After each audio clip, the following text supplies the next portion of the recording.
Next is Coulomb's law. Coulomb's law में आपके पास आपने पहले भी पढ़ा है और अगेन मैं एक्सप्लेन कर देती हूँ कि द फोर्स ऑफ अट्रैक्शन और repulsion between 2 point charges is directly proportional to the product of the magnitude of those charges and inversely proportional to the scalar distance between them।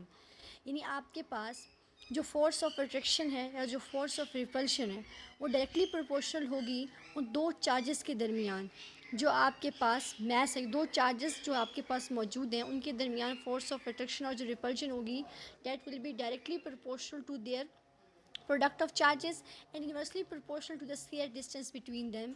यानी उनके दरमियान जो डिस्टेंस होगा उसके इन्वर्सली प्रोपोर्शनल होगी और उनके प्रोडक्ट का यानी उनके मैसेज के प्रोडक्ट का वो आपके पास क्या होगी, डायरेक्टली प्रोपोर्शनल होगी।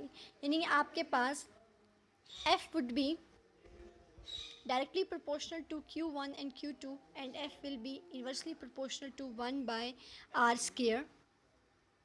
Mathematically, it can be written as F is directly proportional to Q1, Q2, and F is inversely proportional to 1 by R square.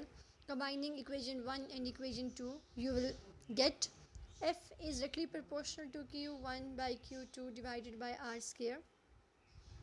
F is equal to Q1 Q2 divided by R square. यानी आपने के पास जो directly का sign था आपने उसको किसी भी कांस्टेंट से एक्सचेंज कर देना है तो आपने उसकी जगह पे के को यूज़ कर लिया है।